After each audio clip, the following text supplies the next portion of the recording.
Robert is a one-of-a-kind, handmade by the Steiff Company of Germany around the turn of the century, standing 40 inches tall and stuffed with wood wool known as Excelsior. He is dressed in a sailor suit and once bore paint features, not unlike those of a jester. His unusual size indicates he may have been fashioned in the image of his constant companion, a boy named Robert Eugene Otto. The doll took Robert as his name, while the boy simply went to be known as Gene. Together they would go on to make history.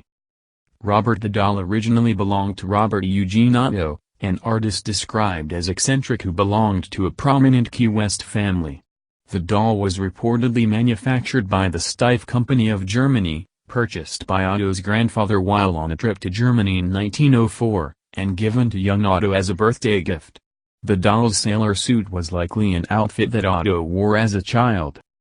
The doll remained stored in the Otto family home at 534 Eaton Street in Key West while Otto studied art in New York and Paris. Otto married Annette Parker in Paris on May 3, 1930.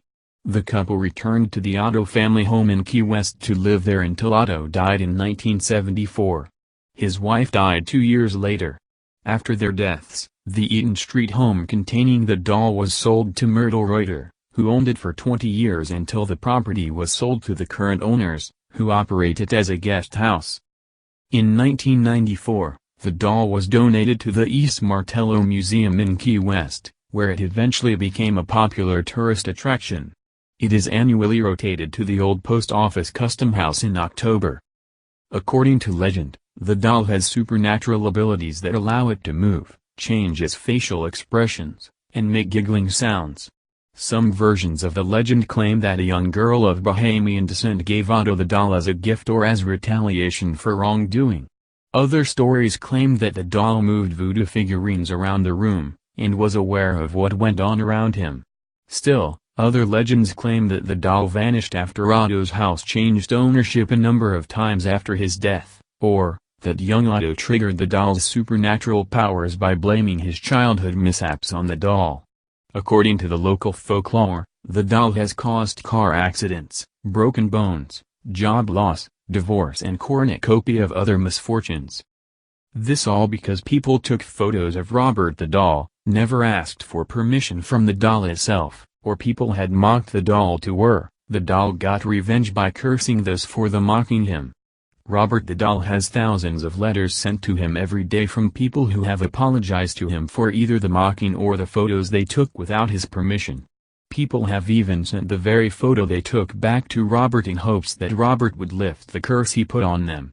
Museum visitors supposedly experience post-visit misfortunes for failing to respect Robert. Museum staff noticed a shift of energies at the Fortis Martello Museum. Though Robert was not initially on display, he started receiving visitors as word spread about his new residence. Once he was put on display, cameras and electronic devices malfunctioned in his presence. It was like a metal bar running down my back.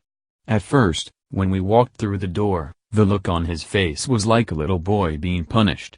It was as if he was asking himself, "Who are these people in my room and what are they doing to me?" said one visitor. "There was some kind of intelligence there. The doll was listening," said another visitor.